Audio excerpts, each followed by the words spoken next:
It seems that believing in global warming doesn't just mean you can invade people's homes. It also means you can say any damn untruth you like, and almost no journalist will call you a liar because it's in a great cause. Now you take the Albanese government. Now last night I showed how it lied by claiming it just saved the Great Barrier Reef, and today Chris Bowen, the Energy and Climate Change Minister, made another completely fake claim. He'd saved business from higher power prices, which would probably make you think, seriously, what planet are you on, Mr. Bowen, looking at my bills?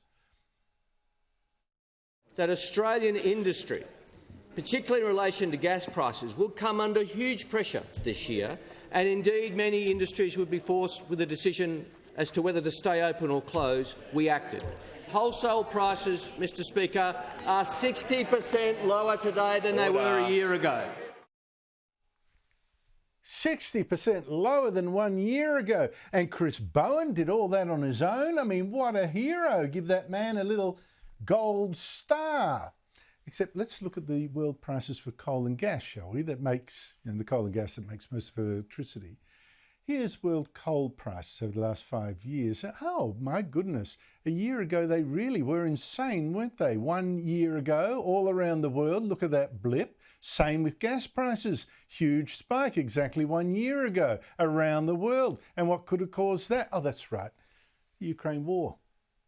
Ukraine war. Unbelievable. The government was saying back then, the higher power prices a year ago, that's not our fault. Not our fault. And now these world prices have fallen around the world, and suddenly you got to thank that Chris Bowen. I mean, joining me is National Senator Matt Canavan, our former Resources Minister. Matt Canavan, what is the big picture here really with power prices? Because these higher power prices are really killing poor Australians. And almost literally, hypothermia in winter is actually a real problem with people who can't afford to heat their homes. Yeah, it's shocking, Andrew. We're a developed nation, and surely pensioners, poorer people in our country should be able to live in their homes comfortably. It should just be a basic birthright of being born here in a country that's blessed with energy resources. But we can't do that right now because we have sabotaged our own energy system by denying the use of those resources to Australians. As you have succinctly shown there, global energy prices have come back down to more normal levels post the Ukraine war, yet I don't think any of your viewers would have noticed a reduction in the energy bills turning up at their house. Indeed, quite the opposite. They're still going up. They've gone up another 20 to 30% this quarter. And that's solely because of the decisions we've made, nothing to do with what's going around the world. It's because we have made a decision over the past decade or so to invest almost exclusively in unreliable, inefficient forms of power, weather-dependent forms of power, in solar and wind, and simultaneously shut down the reliable and affordable forms of power we had, primarily coal-fired power. So it's a logical consequence of that action. If we want cheaper power bills, if your viewers want their power bills to come down, we've got to get back to building reliable power stations like coal, like gas, like nuclear. That's the only way. Now, Matt, I'm sure viewers are all agog now to hear what I teased before the break. That Green Senator Nick McKim last night, I mean, the man sounded frankly deranged, I've got to say. He sounded deranged, unleashed, unhinged, when he really whacked you over a debate about global warming. Apparently you're killing people all around the planet simply by having an opinion. Have a listen to what Nick McKim going nuts. Mate, you can shut your mouth.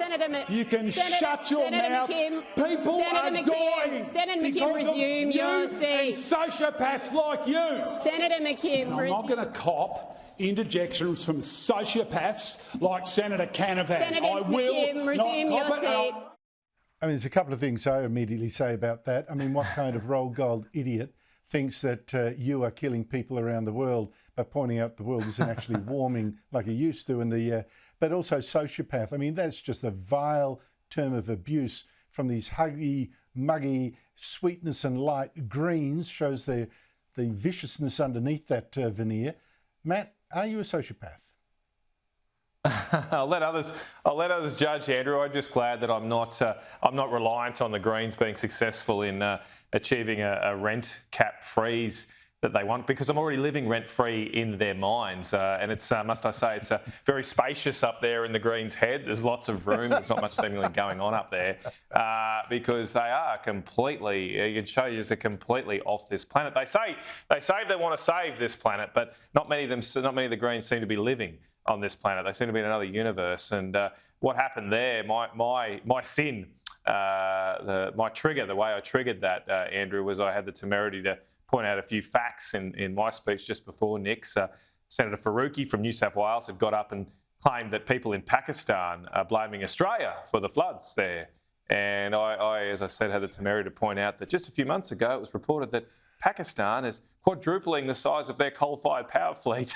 So it was a bit strange that they would be blaming poor old Australia, who's actually shutting down coal-fired power plants for those issues. Well, it goes back to what Peter Walden was saying earlier. You've got to blame the white person. But really, what scared me most about that was not just the, scratch a green and you get this this authoritarian, finger-wagging, preachy, nasty viciousness, but his anger suggests that he really believes this. Nick McKim seriously believes that holding views, correct views, by the way, that follow the science, global warming isn't happening as fast as people said. It may actually be beneficial. Look at world crops. Look at the fact we're living longer. And indeed, the global warming schemes we have now are all pain with almost no gain. When you point that out, a guy like him flips his lid, and he means it.